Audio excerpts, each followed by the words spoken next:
Muchas veces nosotros podemos tener una idea de quién es Jesús, podemos tener un conocimiento de algo que hemos escuchado con respecto a Jesús, pero no ver a Jesús realmente como lo que Él es.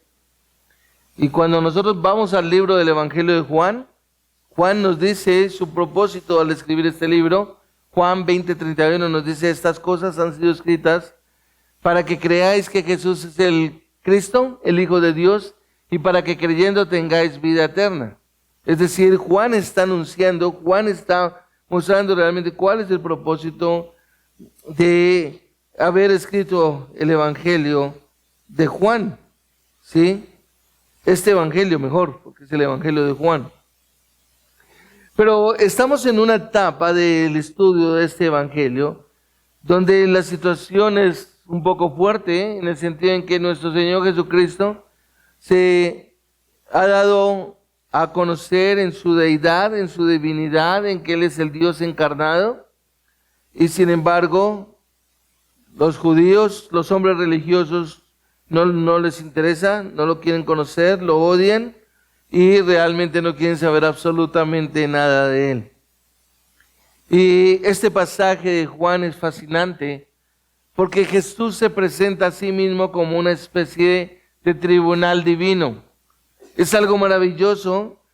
Realmente nosotros no hemos avanzado mucho acá en esta porción, desde el versículo 17 del capítulo 5 hasta el 40, hasta el 47 donde termina, porque toda la declaración de que el Señor Jesucristo está diciendo: yo soy Dios, el Dios del Antiguo Testamento, el Dios que había prometido que enviaría un Redentor, y aquí estoy yo he venido, yo he tomado la forma de siervo, he tomado la forma de hombre, conforme a lo que se había prometido, pero sin embargo lo rechazaron. Y lo tremendo de todo esto es que los líderes religiosos acusan a Jesús de blasfemia, de que es una mentira. Y Jesús, en su lugar, en vez de disminuir esa confrontación que se estaba presentando, se había presentado esa confrontación porque Él había sanado a un hombre, al paralítico, ahí en Bethsaida. Lo había sanado, pero el problema era que lo había sanado en sábado, entonces los judíos no aceptaban de que esa sanidad hubiera sido en sábado, y ya había revolverado todo. Pero el Señor Jesús no trató de bajarle el ambiente, ¿sí?, a ese conflicto que estaban generando estos hombres, sino al contrario, habla más y se presenta como el Dios encarnado realmente. Y esto pues hace que estalle como una bomba atómica, diríamos, de alguna manera. Y eso es tremendo.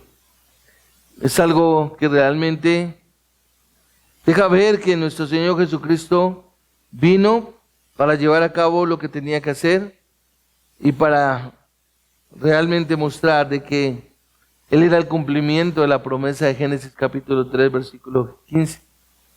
Entonces, como ya lo mencioné, los líderes religiosos lo acusan de blasfemia. Y lo que el Señor Jesucristo aquí hace es presentar a sus testigos de cargo, digámoslo así, siguiendo la misma ley judía que exigía que uno debía afirmar algo por evidencia o por testimonio, digámoslo así, de 2 o 3 testigos para validar dicho testimonio. Eso lo encontramos en Deuteronomio capítulo 19, versículo 15. Es decir, todo lo que usted vaya a decir tiene que tener 2 testigos que lo avalen, que lo respalden. A mí personalmente me encanta mucho el derecho. No estudié derecho, estudié administración de empresas, pero siempre dije, si hubiera tenido otra carrera a elegir y todo hubiera sido el derecho, porque me encanta, y mucho más ahora cuando conozco la Escritura y veo que todo lo que las leyes de los hombres hoy en día está basada en la palabra de Dios. Sin embargo, los hombres ignoran eso. Pero la Biblia nos deja ver de que no hay manera de que un hombre, si usted viene y presenta, usted dice o afirma algo, usted realmente tiene que tener 2 testigos que lo respalden. Y eso es lo que nos dice Deuteronomio capítulo 19, versículo 15. ¿Sí? No es una blasfemia como la que leí ayer de un actor de cine famoso, se me olvidó el nombre, no le presté atención, pero es famoso. ¿Y saben qué dijo él ayer o expresó? Yo soy igual a Dios y Dios es igual a mí. Y Dios no es más grande que yo y yo no soy más grande que Dios. Qué tremenda blasfemia la que este hombre declaró. Pero ¿sabe qué? A mí eso no me afana ni me molesta. ¿Por qué? Porque es que mi Dios está sentado en su trono, gobernando con poder y autoridad. Y este hombre un día se tendrá que rendir cuentas a Dios por eso. Pero en este caso, los judíos no aceptan realmente el testimonio que Jesús está dando. Y lo que nosotros tenemos entonces que comprender es que Jesús no demanda una fe ciega. Él demuestra su identidad divina a través de los testimonios irreprochables que no dejan excusa, que nos dejan, podríamos decir a nosotros, sin excusa. Entonces, entre el versículo 17, al 47, se trata de ese largo discurso en el que Jesús está siempre declarando su deidad. Y este es el propósito central de esta sección. Es decir, mientras estemos aquí, entre el versículo 17 y 47, usted tiene que estar siempre pensando en que Jesús, lo que la Escritura está afirmando ahí, es que Jesús está demostrando, está afirmando su deidad, toda su divinidad, lo que realmente Él es. Este es el propósito central del Evangelio de Juan. Y como usted ya me escuchó que lo mencioné, Juan escribió estas cosas para que la gente crea que Jesús es el Cristo, el Hijo de Dios, y para que creyendo tengan vida en su nombre.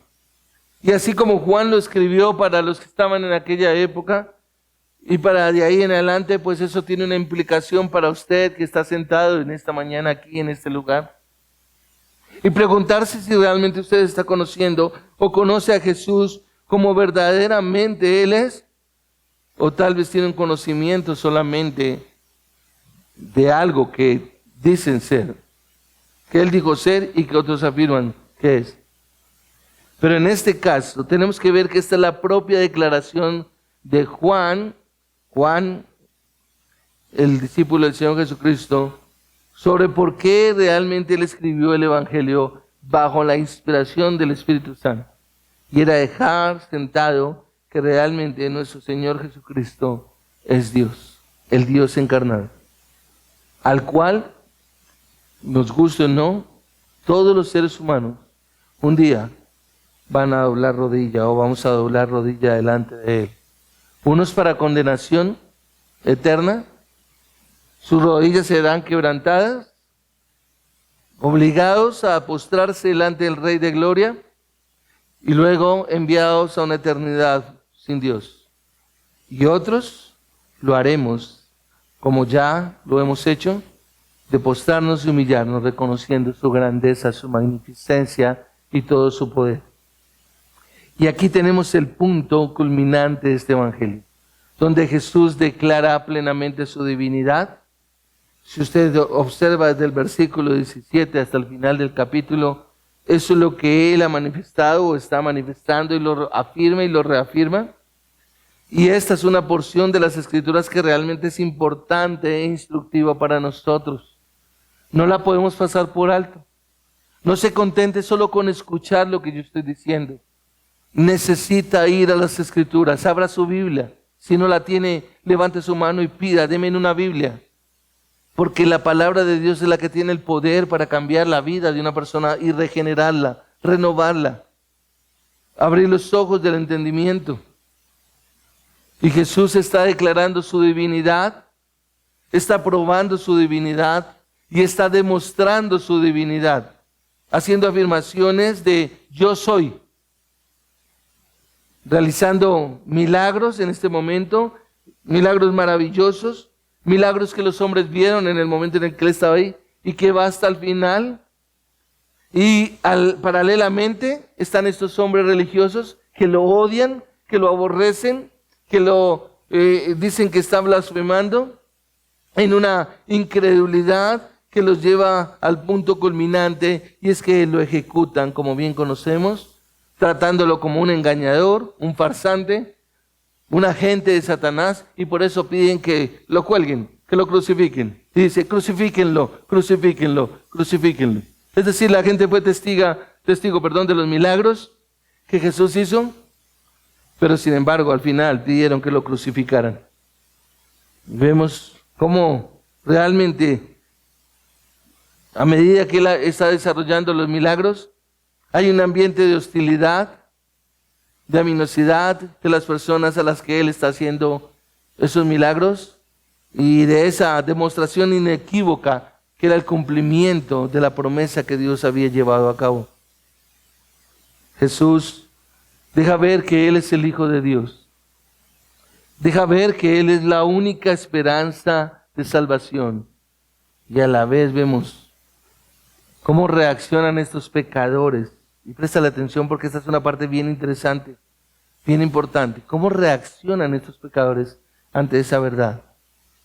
Incluso cuando se demuestra sin lugar a dudas que todo lo que Él hacía era porque provenía de parte de Dios. Pero la respuesta de todos estos hombres es la incredulidad, y la razón es que no están dispuestos a aceptar la verdad. Y tristemente podemos encontrar personas que pueden estar aún en lugares como estos, escuchando la palabra de Dios y no aceptar la verdad. ¿Por qué? Porque realmente esta es la condición del ser humano. Quiero que me acompañes al versículo 30 y vamos a leer hasta el 40 para darnos cuenta de eso precisamente. De cómo alguien puede escuchar la verdad y sin embargo al final no llegar a aceptar, sino por el contrario a rechazarla, y rechazarla con odio. Acompáñame en tu Biblia, por favor. Y dice la palabra del Señor así, en el capítulo 5, versículo 30. Yo no puedo hacer nada por iniciativa mía. Como oigo, juzgo, y mi juicio es justo, porque no busco mi voluntad, sino la voluntad del que me envió. Si yo solo doy testimonio de mí mismo, mi testimonio no es verdadero. Otro es el que da testimonio de mí. Y yo sé que el testimonio que da de mí es verdadero. Ustedes han enviado a preguntar a Juan, y él ha dado testimonio de la verdad. Pero el testimonio que yo recibo no es de hombre. Pero digo esto para que ustedes sean salvos. Él era la lámpara que ardía y alumbraba, y ustedes estaban dispuestos a regocijarse por un tiempo en su luz. Pero el testimonio que yo tengo es mayor que el de Juan, porque las obras que el Padre me ha dado para llevar a cabo, las mismas obras que yo hago, dan testimonio de mí, de que el Padre me ha enviado. El Padre me envió, Él ha dado testimonio de mí, pero ustedes no han oído jamás su voz, ni han visto su apariencia. Y su palabra no la tienen morando en ustedes, porque no creen en aquel que Él envió. Ustedes examinan las Escrituras porque piensan tener en ellas la vida eterna, y son ellas las que dan testimonio de mí. Pero ustedes no quieren venir a mí para que tengan esa vida. Hasta ahí la porción de la Escritura. Y quiero centrarme precisamente en el versículo 40. Quiero que pongas tu mirada ahí, en el versículo 40. Pero ustedes no quieren venir a mí para que tengan esa vida. Y precisamente este es el punto de partida para entender las palabras de nuestro Señor Jesucristo. No quieren venir a mí para que tengan esa vida. No quieren, les está diciendo el Señor Jesús. Es decir, Jesús lo que está declarando es que la vida se encuentra en Jesucristo, en Él mismo, y que solo Él es la vida. Solo en Jesucristo hay vida. Estamos hablando de la vida eterna, no de la vida normal. ¿Por qué? Porque Él mismo declaró, usted recordará en Juan, cuando dice aquí en el Evangelio que Él es el camino, la verdad y la vida. Él es solo el camino, nadie más. ¿Sí? Y que todo el que realmente cree en Él no perecerá, sino que tendrá vida eterna. Esa es la expresión que nuestro Señor Jesucristo está haciendo, está afirmando. Y ese es el mensaje del Evangelio una y otra vez el Evangelio nos está repitiendo lo mismo. Pero lo impresionante es que, como bien lo dice el versículo 40, y míralo ahí, y si tienes un resaltador, si tienes un lapicero rojo, si tienes un lapicero de otro color diferente a la letra en la que tengas ahí en la palabra, subráyalo. Pero ustedes, ahí hay un pero ustedes no quieren venir a mí para que tengan esa vida. Y si miras y observas detalladamente entre el versículo 30 y el versículo 40, es una descripción donde el Padre es realmente el que termina haciendo esa descripción. Él es el testigo que encontramos aquí en la Escritura. Ese es el mensaje y tenemos que estarlo teniendo en cuenta. Pero el problema es que ellos no están dispuestos. Ellos no están dispuestos. ¿Dispuestos a qué? Sería la pregunta. ¿Por qué no están dispuestos? ¿Dispuestos a qué? El Señor Jesucristo dice, a venir a mí, a venir a mí, a venir a Jesús. Eso es lo que nos está diciendo. Y esa es la condición del hombre sin regeneramiento, sin haber sido regenerado. Esa es la condición natural del hombre. Y nos damos cuenta entonces que nuestro Señor Jesucristo comienza aclarando precisamente desde el versículo 30 que Él no actúa por su propia cuenta. ¿Sí? De forma aislada, egoísta. Yo vengo a hacer lo que yo quiero, yo vengo a hacer esto o aquello. No, Él está diciendo, yo no actúo realmente de esa manera. Y debemos tener en cuenta que en la cultura judía y en su parte jurídica de la época, si alguien testificaba de sí mismo en beneficio propio, realmente su palabra no se consideraba válida legalmente. No era válido que alguien se defendiera por sí mismo. Y Jesús se somete a esta lógica para mostrar su perfecta sumisión y alineación con la voluntad del Padre. Es decir, ellos demandaban testigos, Él tuvo 3 testigos. Y esos 3 testigos realmente es el Padre el que los coloca, para que lo tengamos en cuenta. Y en esta porción de la Escritura encontramos el testimonio del Padre, que a la hora de la verdad es completo. Es el testimonio de Juan el Bautista, y el testimonio de los milagros que avalaban a nuestro Señor Jesucristo. Pero con todo y eso, estos hombres no estaban dispuestos. No hay deseo realmente, y esta es la base de la doctrina humana. Escúchalo bien, iglesia. Esta es la base de la doctrina humana relacionada con el no deseo. Escúchalo bien. Con el no deseo por parte de los hombres de ir a buscar a Dios. La falta de voluntad del pecador para creer la verdad incluso cuando se enfrente a ella. Es decir, nosotros somos enfrentados con la palabra de Dios y vemos que no hay una reacción. Es decir, sabemos que la Biblia dice que el hombre no regenerado es incapaz porque está muerto, que está ciego por la caída, que está doblemente ciego por el pecado y que está triplemente ciego por Satanás. E incluso podríamos afirmar que está judicialmente ciego porque Dios no le permite ver. Y cuando pensamos en ello y meditamos que el hombre no es capaz, porque no ha sido regenerado, porque está muerto, porque está ciego por la caída, es decir, por la herencia en Adán y Eva, porque está doblemente muerto o ciego por su propio pecado, porque está triplemente ciego por Satanás, y que incluso, como lo acabo de mencionar, judicialmente está ciego por Dios, que no le permite ver. Es decir, dejándonos observar que no hay manera de que el hombre por sí mismo pueda venir delante de Dios. Es un hombre en la condición de estar ciego en múltiples niveles, muerto, como bien lo menciona Pablo en Efesios capítulo 2, en sus delitos y pecados. Es incapaz de ser salvado por sí mismo, o de salvarse por sí mismo. No puede hacer ninguna contribución a su salvación, como lo vimos en Juan capítulo 3, cuando Jesús confronta a Nicodemo, y donde le deja ver que realmente esa salvación tiene que venir de lo alto, tiene que venir de una manera sobrenatural. No hay manera. Puede venir un hombre y sentarse acá pero si Dios no obra, no va a pasar absolutamente nada. Si no hay esa obra sobrenatural que lo traiga el arrepentimiento, que le conceda verdaderamente ver su condición delante de Él. De igual manera, si también viene alguien acá y escucha, es porque Dios lo trajo, porque Dios le va a abrir, le ha abierto ese entendimiento para ver su condición delante de Dios y a lo que se enfrenta en una eternidad fuera de Él, si no se arrepiente y se pone a cuentas con el Señor. Esta es la condición del pecador. Pero lo más tremendo aquí es la falta de voluntad, escúchalo bien, la falta de deseo, ¿sí? Que es quizás la demostración más clara de la profundidad del pecado del ser humano. Incluso, escúchalo bien, cuando se le da plena luz. Y cuando se le da plena luz se refiere a que ve, conoce, escucha.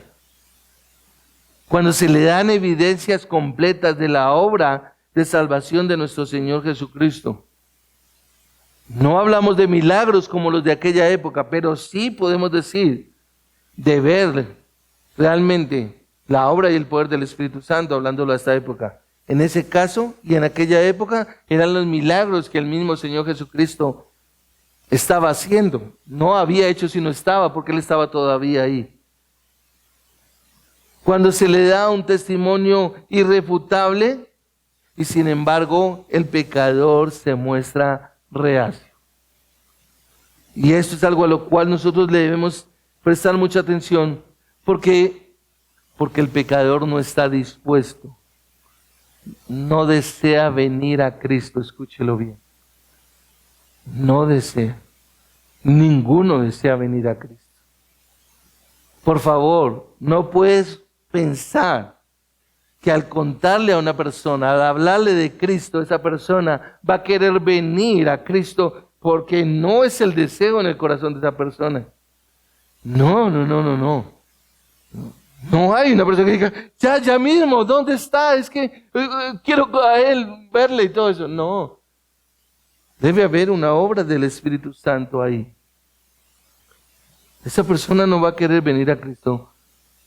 Y por eso lo contrario es que lo va a rechazar, porque es parte de su naturaleza, de su condición caída. Es la naturaleza humana del hombre. Nosotros venimos a Cristo porque Él, por medio de su Santo Espíritu, obra primero en nosotros. Y esta es la doctrina más distintiva del hombre, su falta de voluntad y su deseo por la verdad. Podemos ver personas en este lugar sentadas, pero sin un deseo de voluntad, sin un deseo por conocer a Cristo, sin un deseo realmente porque Él obre en su vida. ¿Sí? ¿Por qué? Porque el hombre no puede aportar nada para esa salvación y tampoco está en condición de deseo por venir a la salvación. ¿Por qué? Porque él está completamente perdido por donde quiera que se le mire. Por donde quiera que se le mire, el hombre está completamente perdido. Esa es la condición de los no regenerados. Cuando nosotros podemos ver a alguien que presta atención y que realmente se anima, es porque, Señor, tú estás obrando acá. De lo contrario, humanamente no hay manera. Podemos presentar a Cristo en todo su dolor, en todo su sacrificio realmente, y no ser movidos. ¿Por qué? Porque la palabra está diciendo, nos enseña que estamos muertos en sus delitos y pecados. Acompáñame ahí en Juan capítulo 8, por favor, versículo 43, y mira lo que el Señor Jesucristo precisamente describe ahí. Versículo 43 del capítulo 8 dice, ¿por qué no entienden lo que digo? Pregunta, ¿por qué no entienden lo que digo? Porque no pueden oír mi palabra. ¿Por qué no pueden oír mi palabra? Jesús amplía el tema de la falta de voluntad del pecador, incluso ante la evidencia. ¿Por qué? ¿Por qué no entienden lo que digo? Porque no pueden oír mi palabra. Mira el versículo 45. ¿Pero por qué yo digo la verdad, no me creen? No, en la afirmación más bien. Porque yo digo la verdad, no me creen. Versículo 47. El que es de Dios, escucha las palabras de Dios. Por eso ustedes no escuchan, porque no son de Dios. Es decir, no pueden. Jesús sabía que habían unos que no podían. Ellos no podían escuchar la palabra de Dios realmente. No la podían aceptar. Aquí escuchar hace referencia a aceptarla, sí, a creerla. Háblame más, cuéntame más, enséñame más, necesito comprender más. Y aquí viene la pregunta, ¿por qué la gente no cree? ¿Por qué no cree? La respuesta es sencilla, porque no están dispuestos. Porque para hacer los deseos de aquel en cuyas manos están cautivos, ellos no les interesa la palabra de Dios. Es decir, ellos siguen perteneciendo al reino de Satanás. Satanás es su señor y Satanás los tiene cautivos. Recuerda 2 Corintios 4:4 lo que nos dice la Escritura. El Dios de este siglo cegó el entendimiento de los incrédulos para que no les resplandezca la luz del Evangelio de Dios, de Cristo. Ellos están cautivos.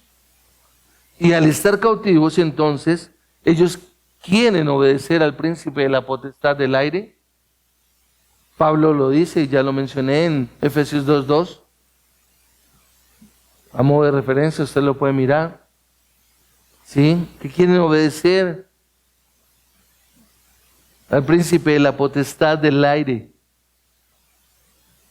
Si miras ahí en Juan capítulo 12, versículo 37, observa lo que nos declara aquí Juan. Pero aunque había hecho tantas señales delante de ellos, no creían en él. Es decir, en lo que estamos observando del texto de Juan capítulo 5, nos deja ver que estos hombres habían visto los milagros de Jesús. La gente había visto lo que Jesús había hecho y sin embargo no creían en él. No había voluntad por creer en él y no deseaban creer en él. Pero aunque había hecho tantas señales delante de ellos, no creían en él. Es decir, vemos la falta de voluntad. Y la falta de voluntad realmente no la podemos confundir con simplemente un deseo como que, no, pero yo tengo deseo de buscar a Dios. No, recuerda que la Escritura nos dice que no hay quien busque a Dios. Pablo lo dice en Romanos capítulo 3, versículo 10, como está escrito, y cuando la palabra dice como está escrito es como ha sido declarado por Dios, entonces nos dice, no hay justo ni aún uno, no hay quien entienda, no hay quien busque a Dios, no hay ni siquiera uno, no hay nadie que quiera buscar a Dios. A modo de entendimiento, entonces quiere decir que quienes estamos en un lugar como estos, lo estamos buscando, estamos conociendo de Él y le estamos adorando porque Él nos trajo a nosotros. Porque Él nos regeneró, nos trajo a un entendimiento y le adoramos. Esta mañana salí en el carro con mi esposa, venimos hacia acá y entonces le dije, es interesante ver cómo las personas tienen un domingo y veo a las personas con su traje deportivo, sus gafas de sol, su gorra y sus sudaderas, sus pantalonetas y sus tenis para trotar. Y el domingo es un día para descansar y para pasar un buen tiempo. Y le dije a mi esposa, ¿sabes una cosa? En lo personal estoy completamente convencido de que solamente Dios puede colocar en nuestro corazón un deseo por venir y abrir el espacio para venir aquí como una iglesia en medio de la asamblea a adorar el nombre de Cristo. No hay otra manera. Alguien puede estar acá y diciendo, yo quisiera estar en la playa, yo quisiera estar de paseo, yo quisiera estar en otras cosas. Bueno, examina bien el corazón, porque nosotros venimos a presentar un sacrificio delante de Dios, como dice Pablo en Romanos 12:1, así que hermanos, os ruego por las misericordias de Dios que presentéis vuestros cuerpos en sacrificio vivo, santo y agradable a Dios, que es vuestro culto racional. No os conforméis a este siglo, sino transformaos por medio de la renovación de vuestro entendimiento para que sepáis cuán buena, agradable y perfecta es la voluntad de Dios. Es decir, Eso es lo que Dios hace, renueva nuestro entendimiento. Para mucha gente no tiene sentido uno ir a presentarse de esta manera. Prepararse un domingo, ponerse un vestido de paño. Un domingo. ¿Qué tiene que ver un vestido de paño? Una corbata. ¿Por qué? ¿Por qué no? Dejémoslo así, que hay veces ya hemos ido a las camisetas. Podemos predicar en camiseta. Porque hay que estar más al mundo que a lo que significa el honor y la honra para nuestro Dios. Pero esa es la falta de voluntad del hombre.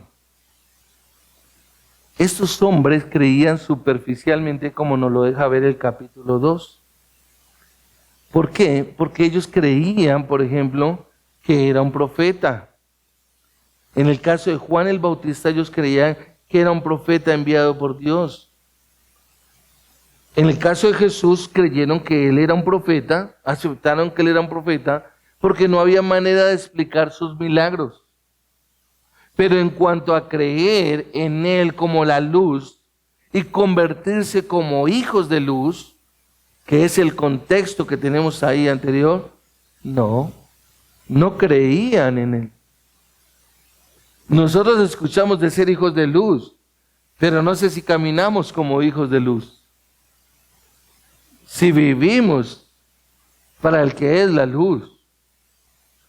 Pero lo que nos deja ver aquí la Escritura, en el caso del capítulo 5, es que esto fue escrito, ¿sí?, para cumplir la palabra del profeta Isaías, porque el profeta Isaías declaró en Isaías 53:1, en nuestras Biblias lo tenemos: Señor, ¿quién ha creído a nuestro anuncio y a quién se le ha revelado el brazo del Señor? Por esta razón no creían. Lo que la Escritura nos está diciendo es que ellos no creerían. Tienen a Isaías 53, los judíos hoy en día, y ellos no creen en ese capítulo. En aquel momento tenían todo, habían visto milagros, habían visto esas señales, y sin embargo no lo creían. No había disposición. Realmente ahí es el cumplimiento de Isaías 53. ¿Quién ha creído a nuestro anuncio? ¿Y quién ha creído o a quién se le ha revelado el brazo del Señor? Porque realmente deseaban hacer la voluntad de su Padre, pero no el Padre de los cielos, sino la de Satanás. Por eso el Señor Jesucristo en Juan capítulo 8 les dice: ustedes son hijos de vuestro padre el diablo, porque las cosas de vuestro padre el diablo queréis hacer.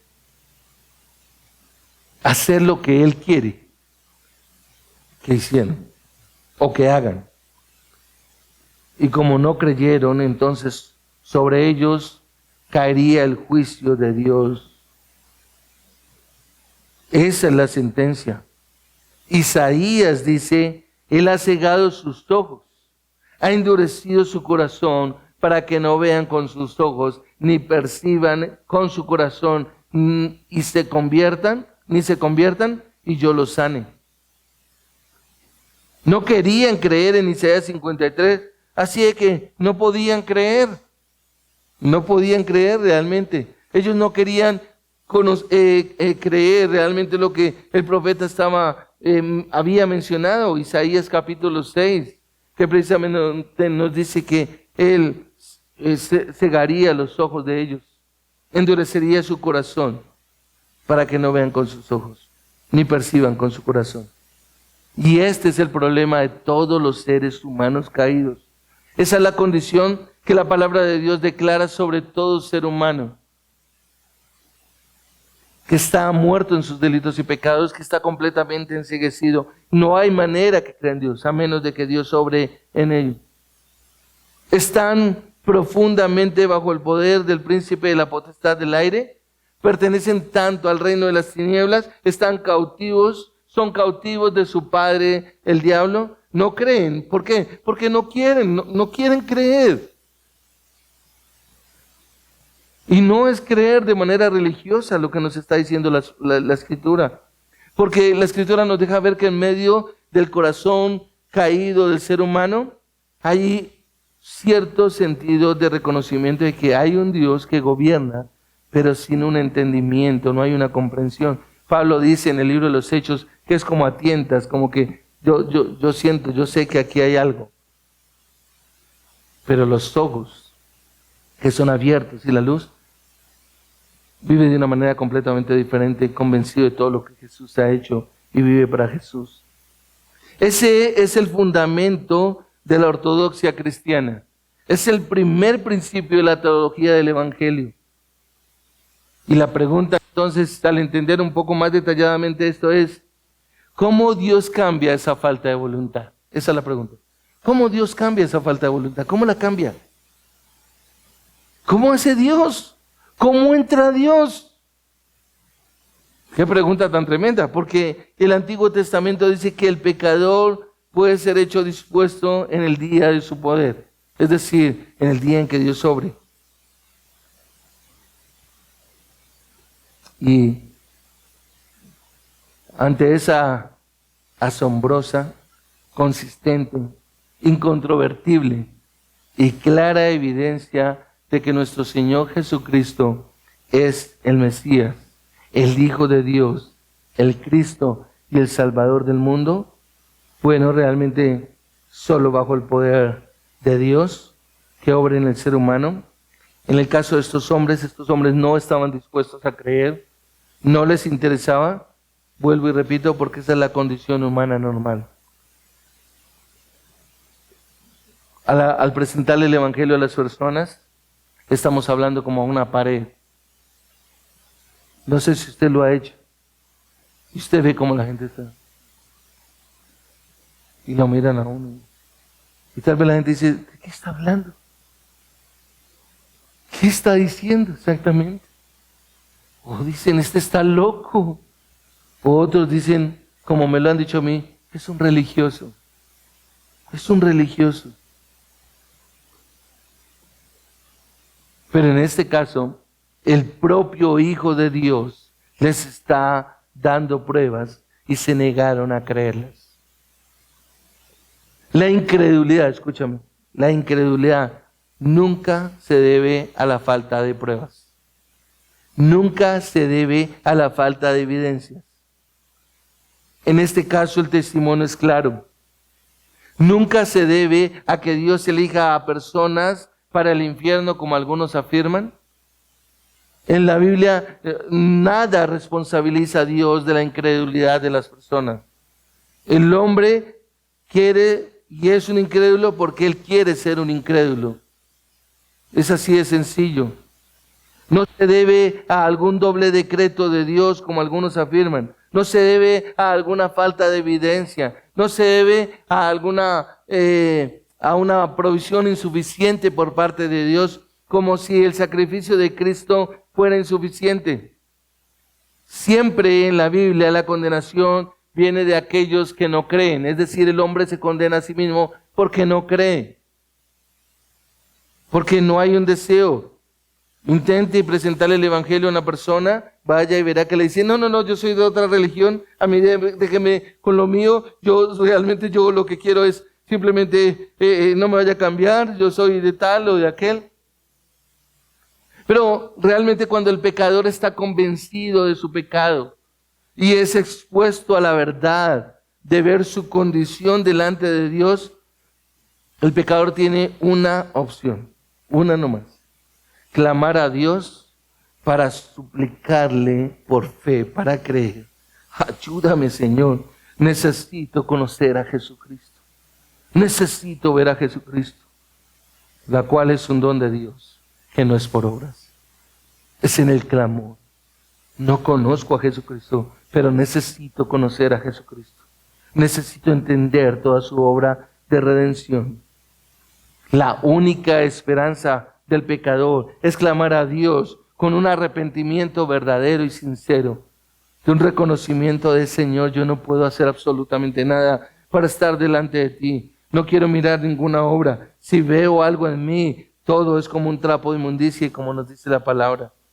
Es clamarle por un temor y un deseo de santidad en el cielo y permitirle a que Dios le conceda la voluntad a un corazón que de otro modo, si no se arrepiente, y no podría porque no está dispuesto. Es decir, si tú no concedes el arrepentimiento, Señor, yo no podré realmente llegar a entender lo que es la salvación. Pero recuerda esto: la salvación nunca se debe a la falta de pruebas. Nunca. Recuerda Juan capítulo 3, versículo 16. Porque de tal manera amó Dios al mundo que ha dado su Hijo unigénito. Es Dios el que ha dado a su Hijo unigénito. ¿Para qué? Para que todo aquel que en Él, en Cristo, crea, no se pierda, sino que tenga vida eterna. No se pierda, sino que tenga vida eterna. Dios ha extendido su gracia y su misericordia por medio de Jesucristo para que todo aquel que en Él cree y pone su esperanza en vida eterna, entonces sea librado de la condenación, sea lavado sus pecados, como bien lo dice Romanos 8:1. Ahora pues, ninguna condenación hay para los que están en Cristo Jesús, los que no viven conforme a la carne, sino conforme al Espíritu. Si usted mira ahí en el capítulo 5, el versículo 18, nos dice que entonces por esta causa los judíos aún más procuraban matar a Jesús, porque no solo violaba el día de reposo, sino que también llamaba a Dios su propio Padre, haciéndose igual a Dios. ¡Guau! Es impresionante esto. Esto está en relación con Juan capítulo 3, versículo 18. ¿Qué nos dice Juan capítulo 3, versículo 18? Si usted vaya un momento y me acompaña, mira lo que dice. El que cree en Él no es condenado, pero el que no cree ya ha sido condenado, porque no ha creído en el nombre del unigénito Hijo de Dios. Y este es el juicio, versículo 19, que la luz vino al mundo, y los hombres amaron más las tinieblas que la luz, pues sus acciones eran malas. Es decir, realmente estos hombres estaban más centrados en ese día de reposo, en la obra que había hecho en un día de reposo, que realmente en la sanidad a un hombre que llevaba 38 años, ahí tirado, al lado de una fuente, en Bethsaida. ¿Sabe por qué? Porque es que los hombres aman más las tinieblas que la luz. Ellos odian la luz. Esa es la condición humana, universal del hombre. Es una profunda renuncia a que se arraigue en la mente y en el corazón, o que se arraiga más bien en la mente y en el corazón de las personas. El corazón humano tiene arraigado ahí el odio por la luz. Todo lo que sea luz lo va a odiar. Y eso es todo lo que se ve a lo largo del Evangelio de Juan. Pero también podemos mirar que hay unos puntos de luz. Los seguidores de Juan el Bautista, ¿sí?, que es el primer grupo de discípulos, vemos cómo estos hombres verdaderamente conocieron a Jesús y le siguieron. Están también, usted recordará que lo estuvimos viendo ahí en el capítulo 4, aquella mujer samaritana, y a los samaritanos que después ella fue y les dijo, hay un hombre que vino y me dijo todo lo que yo era. ¿No será este el Mesías? Y dice que estos hombres creyeron allá en Sicar y que declararon abiertamente, dijeron, este es el Salvador del mundo, y le aceptaron como su Salvador. ¿Sí? Está el noble, precisamente ahí también, cuyo hijo fue sanado por Jesús, y la familia que posteriormente creyó. Es decir, vemos unas evidencias en todo momento paralelas a esa oscuridad que hay en el ser humano, también de luz, de lugares donde se creyó la palabra, pero que en términos generales es un rechazo. Juan capítulo 1, versículo 11, ¿usted recuerda? A los suyos vino y los suyos no lo recibieron. Es decir, hay un rechazo completo. La nación, en este caso de Israel, lo rechazó, lo persiguieron, lo acosaron y lo crucificaron. Ellos creyeron que habían logrado su objetivo, crucificarle. ¿A quién? A Jesús. Todo lo que él está diciendo aquí entre el versículo 30 en adelante, hasta el 39 realmente. Pero como estamos viendo precisamente en el versículo 40, que nos está diciendo, ustedes no vienen, pero ustedes no quieren venir a mí para que tengan esa vida. Esa es la naturaleza del hombre. Y usted puede estar acá sentado, mi amado, y sin embargo no interesarle absolutamente nada. Es duro. Tal vez usted puede estar mirando el reloj, a ver cuándo se cumple el tiempo. Pero Jesús dijo, el que está conmigo, el que no está conmigo es contra mí. Y creo que no hay término medio con Jesús.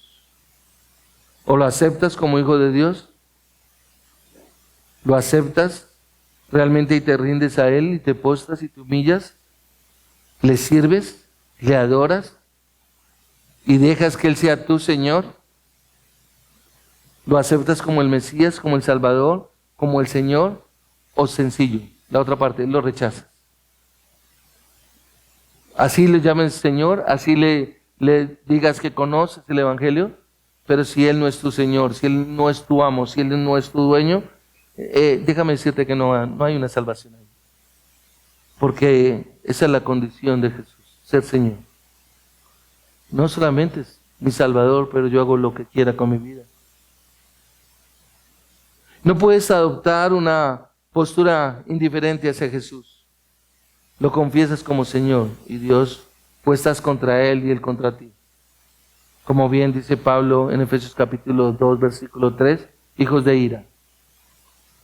Entonces aquí en el capítulo 5 nos damos cuenta que Jesús sanó a un hombre en el estado de Bethsaida, ya lo he mencionado, y los judíos lo empiezan a aborrecer por haber hecho esto en sábado. Jesús no apacigua esa discusión, sino que antes la enciende más esa discusión y hace esa gran declaración.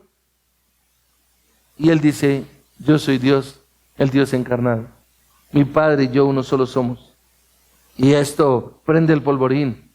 Comienza ahí en el versículo 17 y va hasta el 29. Y todo ello es una declaración asombrosa de que Jesús es igual a Dios, de que Él es Dios, de que si Él es igual a Dios, entonces Él es Dios. Y aquí surge todo esto, todo lo que hemos mencionado. Él se declara igual a Dios en poder, se declara igual a Dios en verdad, se declara a Dios igual en esencia, se declara igual a Dios en autoridad, se declara a Dios igual en juicio final sobre los hombres. Es decir, Jesús va a emitir su juicio final sobre los hombres. Y esto es tremendo porque si no entendemos eso, qué chévere, estamos disfrutando la vida y nos sentimos bien con nosotros mismos. Un domingo venimos a la iglesia, qué chévere, qué bacano, compartimos, pero no hay ningún problema, pero se nos olvida de que si no hay un verdadero arrepentimiento, un día estaré delante de Él y Él será mi juez. Si alguien se parara sobre o al frente de nosotros y nos hace una declaración tan grande como la que Jesús le hizo a estos fariseos, a estos judíos, lo más probable es que nosotros le diríamos a esa persona, ¿sabes qué? Tienes que demostrárnoslo. A ver, ¿qué vas a hacer para demostrárnoslo? Demuéstrame esto, ¿cierto? Eso es lo que le diríamos. Necesitaríamos como Deuteronomio 19. Necesito testigos, algo que testifique que verdaderamente tú haces eso. ¿Sí? Y eso es lo que viene precisamente aquí en el versículo 30, si tú lo miras. Y los siguientes. Y lo que hace Jesús es que llama a otro testigo precisamente para que dé el testimonio de Él. Y la pregunta es, ¿a quién va a llamar? ¿Quién sería el mejor testigo que podría llamar? Y pues sin duda nos lo deja ver aquí, y es su propio Padre. Él llama a su Padre. Dios, su Padre. ¿Y por qué llama a Dios para que sea el testigo? Pensemos en esto un poquito en la cultura judía. Los judíos eran religiosos y los judíos conocían a Dios el Padre. Entonces, al venir o al traer Jesús a Dios como Padre, pues al fin y al cabo ellos eran quienes declaraban que el Padre era su Dios. A Él es quien dirán que conocen. A nosotros conocemos al Padre, aunque no sea cierto. Él es a quien declaran su Padre, pensemos en eso. Entonces Jesús recurre al Padre, para que el Padre sea el que dé el testimonio de Él. Y aquí vamos a elevar un poco más el estándar, mucho más alto posible del testimonio. Y observen el versículo 30. ¿Por qué? Porque aquí nos vamos a dar cuenta que entre el versículo 30 y 40, Jesús llama a Dios Padre para que lo respalde en su testimonio. Pero aquí hay algo interesante. Entre el 17 y el 30, Jesús declara que todo lo hace dependiendo del Padre. Y Jesús ahora afirma que siempre glorifica a Dios el Padre, actuando en perfecta unidad con el Padre, en perfecta concordancia con la voluntad del Padre.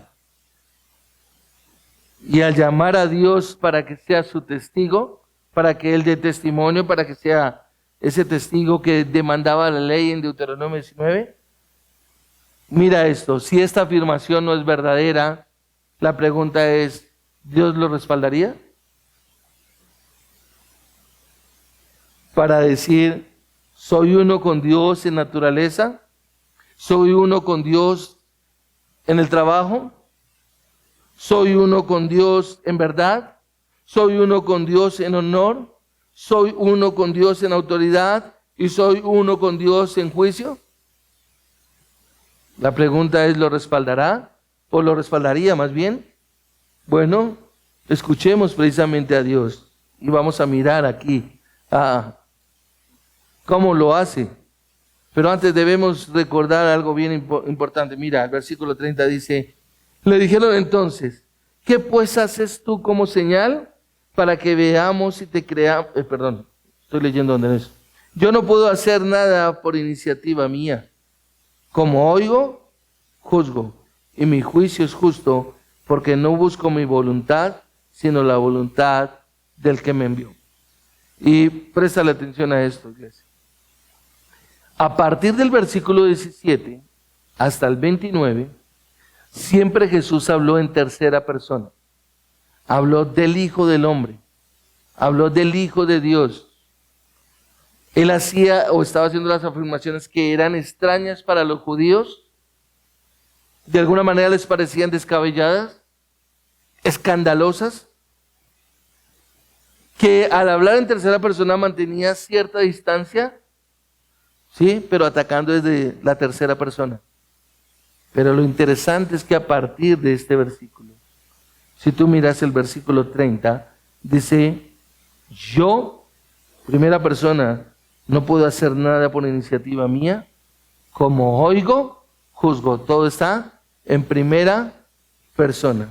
Ha elevado más la proclamación de lo que está diciendo a un nivel donde habla en primera persona sin distanciarse en absoluto. Mira el versículo 31. Si yo solo doy testimonio de mí mismo, mi testimonio no es verdadero. ¿Sí? Pero él está diciendo ahora, como oigo, juzgo.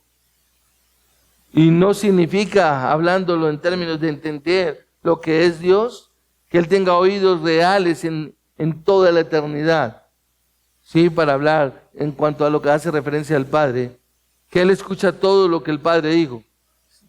Eso es un antropomorfismo que encontramos realmente y entendemos que uno absorbe realmente las cosas cuando las oye, uno las absorbe, y que uno absorbe las cosas cuando las ve. Entonces no estamos hablando de que Él tiene oídos, no tiene ojos, Él es eternamente Dios y Dios es Espíritu eternamente. Entonces es entender realmente que no está hablando en una forma física del Padre, sino realmente desde la perspectiva de la Trinidad, de la divinidad. Él tiene un conocimiento exacto de la voluntad de Dios, al igual que el Espíritu Santo. Usted recordará en Romanos capítulo 8, versículo 27, cuando dice que el Espíritu intercede por nosotros. ¿Por qué intercede el Espíritu por nosotros? Porque el Espíritu conoce la mente de Dios y Dios conoce la mente del Espíritu. Entonces hay un conocimiento completo en la Trinidad. Ellos conocen todo perfectamente. Cada miembro tiene pleno conocimiento de todo lo que está contenido dentro de la Trinidad. Esto es algo precioso, esto es algo maravilloso. Y tal vez nos puede romper a nosotros un poco la cabeza en el desconocimiento de ver la grandeza y la magnificencia de nuestro Dios. Y podemos entonces darnos cuenta aquí, iglesia, que Jesús simplemente está diciendo, yo lo sé todo, yo lo sé todo. Tengo pleno conocimiento de la voluntad del Padre. Puedo deciros el testimonio del Padre acerca de mí. Y mira, volvamos al versículo 31 entonces.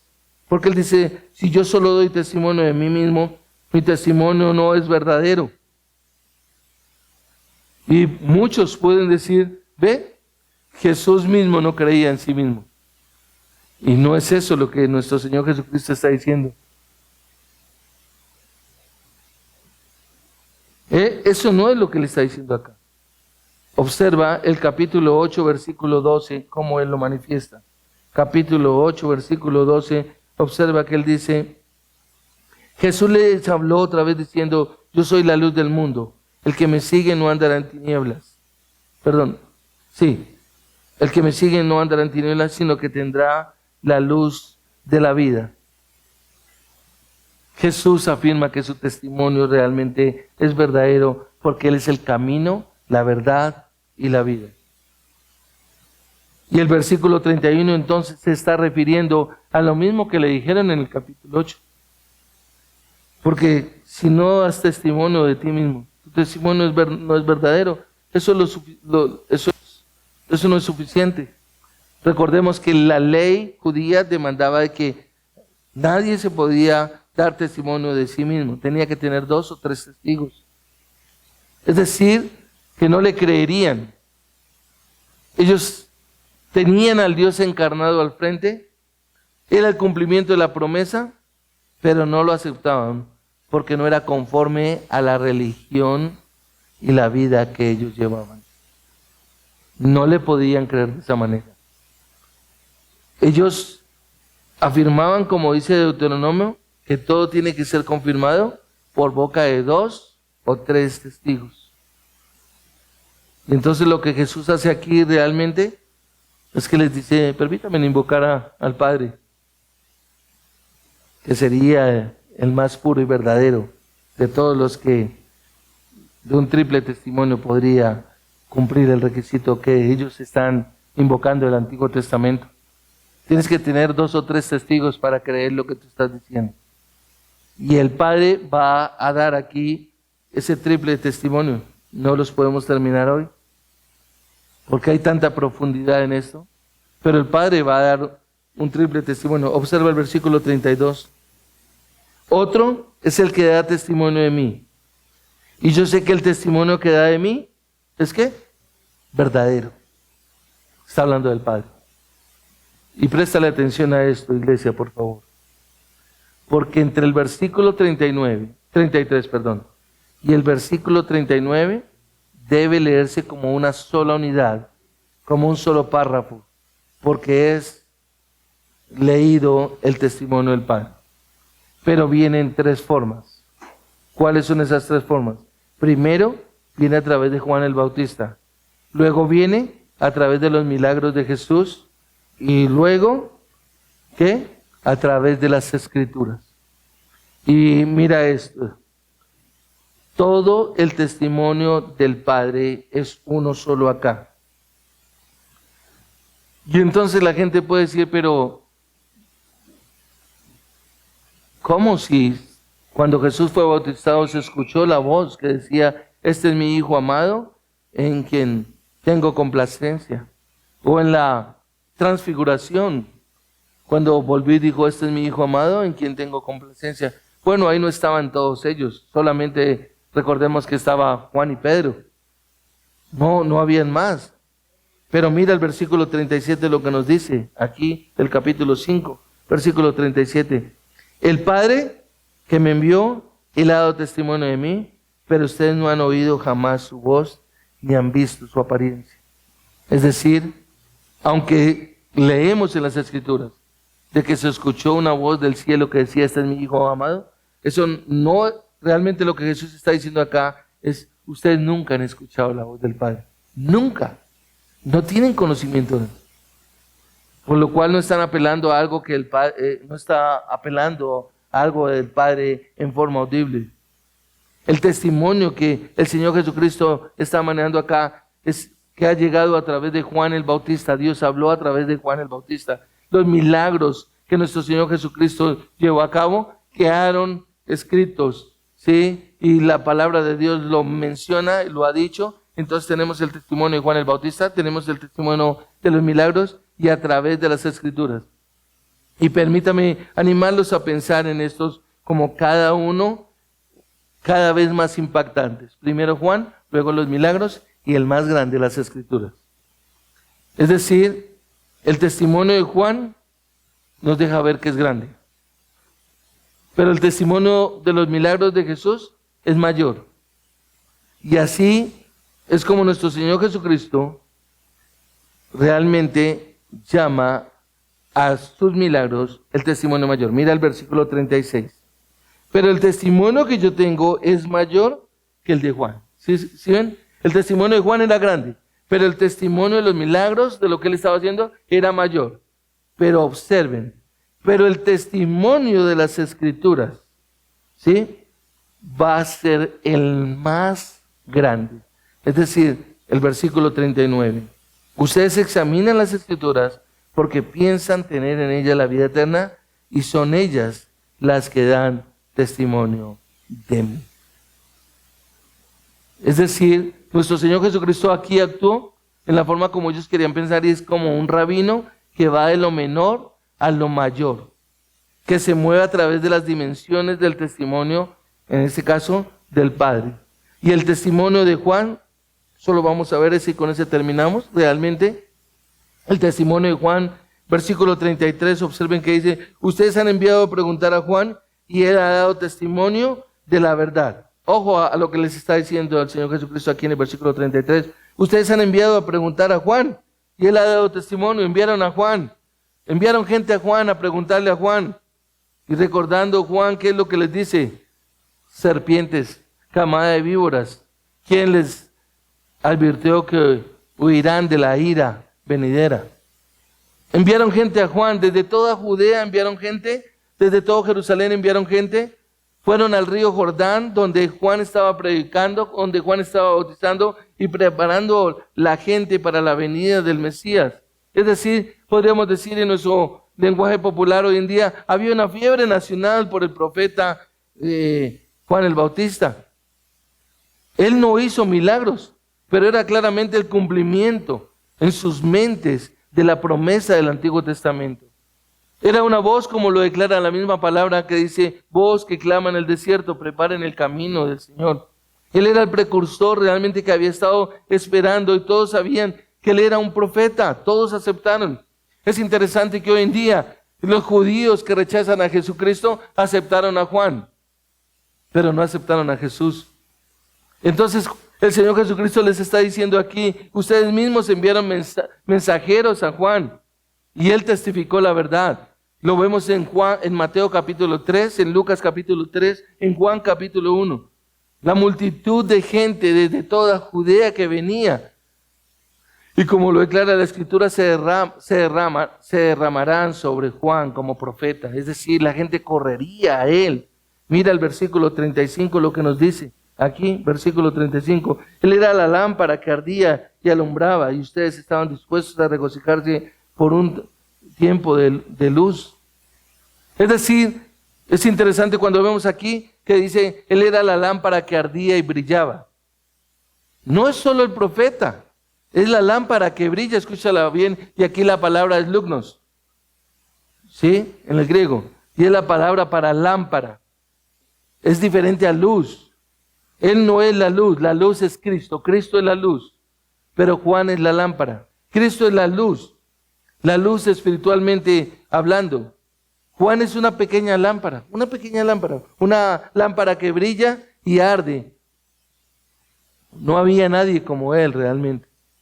Así es la manera como nuestro Señor se refiere al hecho de que vieron a Juan como único, el tributo extraordinario. Realmente todos iban a él, todos querían escucharlo a él. Juan capítulo 1, versículos 6 al 8 nos dice que él no era la luz, sino que vino para dar testimonio de la luz. Él no es la luz, sino que Él es la lámpara que refleja la luz.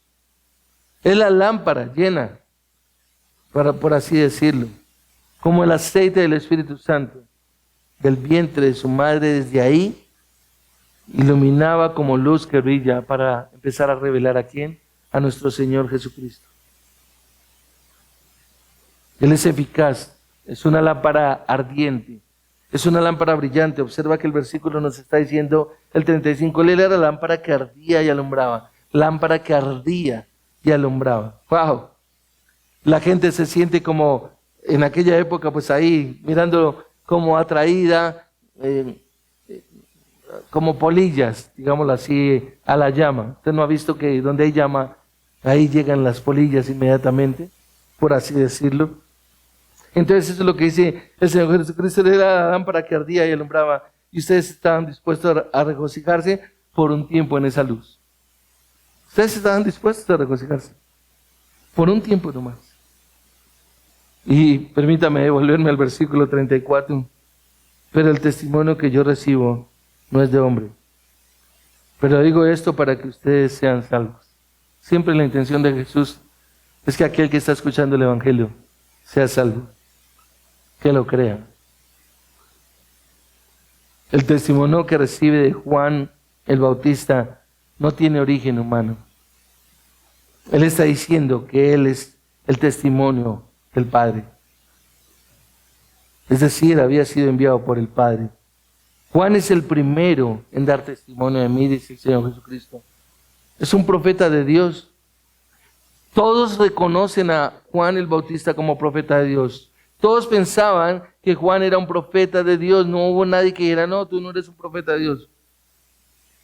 Y fue el Padre el que lo comisionó. Pero ¿sabe cuál es el problema? Que creyeron superficialmente. Creyeron que Juan era el profeta, que venía del Padre, y lo recibieron. Observa aquí, por favor, un momento en tu Biblia, Juan 10:41. Mira un momento, por favor, en Juan 10:41. Muchos vinieron a él y decían, aunque Juan no hizo ninguna señal, sin embargo, todo lo que Juan dijo de este era verdad. Es decir, creyeron, pero creyeron superficialmente. Igual que Juan capítulo 3, versículo 1, cuando Nicodemo le dice a Jesús, Señor, sabemos que vienes de Dios porque las obras que haces, ninguno las puede llevar a cabo si no viene de parte de Dios. Sabemos. Juan no hizo milagros, pero todos creyeron en él. Y este es el primero de los 3 testimonios del Padre. Todos pensaron en un profeta, lo declararon profeta, lo aceptaron como profeta, se regocijaron, aceptaron su ministerio. Lo tremendo es que cuando el Señor Jesucristo aquí les está hablando, Juan ya no está. O estaba en la cárcel, no conocemos exactamente el tiempo, o ya había sido decapitado y su cabeza estaba en una bandeja. Lo que sí tenemos la certeza es de que Juan estaba en la presencia del Señor. Y el Señor lo que hace aquí, el Señor Jesús, es que les dice, observa el texto y dice, por un tiempo. Versículo 35. Y ustedes estaban dispuestos a regocijarse por un tiempo. ¿En qué? En su luz. Por un tiempo. Por un tiempo se deleitaron en la luz reflejada a través de esa lámpara. Fuiste a Juan el Bautista, les está diciendo. Creíste que era un profeta. Eras como un mosquito bailando a la luz del sol realmente. Estabas feliz y dichoso. Pero el mensaje que te dio fue que yo era el Cordero de Dios, está diciéndoles el Señor Jesucristo. Aceptaste al profeta, pero no aceptaste el mensaje. Ojo, aceptaste al profeta, pero no aceptaste el mensaje. No aceptaron que Él era el Cordero de Dios, que quitaba el pecado del mundo. Esa es la naturaleza de la falta de voluntad del ser humano. Ese es el corazón pecador. Envió un profeta de Dios con verdadero mensaje. Creyeron en el profeta que vino de parte de Dios. Escúchalo bien, pero rechazaron el mensaje. Hoy tenemos profeta. Quiero que levantes tu mirada. Este es el profeta de Dios, esta es la palabra de Dios. Este es el profeta que Dios nos ha dejado para hablar hoy, la Biblia. Y muchas personas aceptan que esta es la palabra de Dios, pero están rechazando su mensaje al no querer obedecerlo. Tú eres testigo de que el profeta ha hablado hoy. Vamos a orar. Padre, gracias por tu palabra, Señor. Ella es la que nos habla a nosotros hoy, Señor. Es la exposición de tu palabra, Señor. Señor, cada uno daremos cuenta de si tal vez aceptamos al profeta que nos habla. En este caso, tu palabra. Pero no el mensaje que el profeta nos ha dado, que la palabra de Dios nos ha dado. Porque es tu palabra la que nos ha hablado. Es tu palabra, Señor, la que ha sido expuesta. Nuestro ruego, nuestro clamor, Señor, es que nosotros podamos pensar más detalladamente en si realmente estamos aceptando lo que tu palabra nos declara, lo que tu palabra nos afirma y lo que verdaderamente declara en cuanto a nuestra condición caída, la necesidad de un Salvador diferente a nuestras obras, que no hay obras que justifiquen, que nos puedan justificar delante de ti, que necesitamos a Jesucristo, que Él vino realmente para concedernos salvación y vida eterna, y que a todos los que le recibieron, a los que creen en su nombre, les dio el derecho de ser hijos de Dios. Padre, ayúdanos. Gracias te damos en el nombre de Cristo Jesús. Amén.